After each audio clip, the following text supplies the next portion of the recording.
ഈ കാണുന്നത് എൻ്റെ ഗാർഡനിൽ സെറ്റ് ചെയ്ത ഡ്രാഗൺ ഫ്രൂട്ട്സ് കൃഷിരീതികളാണ് നിങ്ങൾ ഈ കാണുന്നത്. നമുക്കിത് സ്ഥലമില്ലെങ്കിലും ചട്ടിയിലോ ഡ്രമ്മിലോ ഒക്കെ ആയി നമ്മുടെ വീട്ടിൻ്റെ ഏതെങ്കിലും ഒരു ഭാഗത്ത് ഒരു ചട്ടിയിലോ അല്ലെങ്കിൽ ഒരു ഡ്രമ്മിലോ സെറ്റ് ചെയ്ത് നമ്മുടെ വീട്ടാവശ്യത്തിനുള്ള ഡ്രാഗൺ ഫ്രൂട്ട്സുകൾ നമുക്ക് ഇഷ്ടം പോലെ നമുക്ക് ലഭിക്കുന്നതാണ്. നമുക്ക് 6 മാസം വരെ നമുക്ക് ഫ്രൂട്ട്സ് കിട്ടും എന്നുള്ളൊരു പ്രത്യേകത കൂടി ഇതിനുണ്ട്.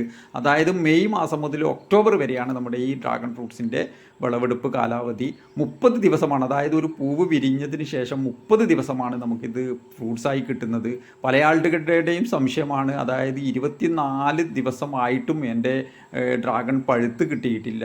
അതായത് 24 ദിവസത്തിന് ശേഷമാണ്, ലാസ്റ്റത്തെ ഒരു 4-5 ദിവസത്തിനുള്ളിൽ തന്നെ നമുക്കിത് നന്നായിട്ട് പഴുത്ത് കിട്ടും. പെട്ടെന്നാണ് ഇത് പഴുത്ത് കിട്ടുക. ഒരു 24-25 ദിവസം കഴിയണം ഇത് പച്ച കളർ മാറി റെഡ് കളറിലേക്ക് വരണമെങ്കിൽ.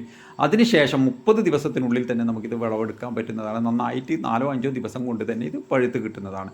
അതുപോലെ നിങ്ങൾക്ക് ഡ്രാഗൺ ഫ്രൂട്ട്സിൻ്റെ കട്ടിങ്സോ വേര് പിടിപ്പിച്ച തൈകളോ ആവശ്യമുണ്ടെങ്കിൽ ഈ സ്ക്രീനിൽ കാണുന്ന നമ്പറിൽ കോൺടാക്റ്റ് ചെയ്താൽ മതി. ഇത് കൊറിയറായിട്ടും എവിടത്തേക്കും അയച്ചു തരുന്നതാണ്. അതുപോലെ തന്നെ നിങ്ങൾക്ക് ഇതിൻ്റെ ഫുൾ വീഡിയോ, എങ്ങനെയാണ് ഡ്രാഗൺ ഫ്രൂട്ട്സ് കൃഷി രീതികൾ, ഏത് രീതിയിലാണ് നമുക്കൊരു ചട്ടിയിലോ ഡ്രമ്മിലോ നമുക്ക് ഡ്രാഗൺ ഫ്രൂട്ട്സ് കൃഷി ചെയ്യേണ്ടത്, എന്ത് വളപ്രയോഗമാണ് ഇതിന് ചെയ്യേണ്ടത് എന്നുള്ള ഫുൾ വീഡിയോ എൻ്റെ ഈ ചാനലിലുണ്ട്. അതിൻ്റെ ലിങ്ക് ഇതിൻ്റെ താഴെ കൊടുത്തിട്ടുണ്ട്.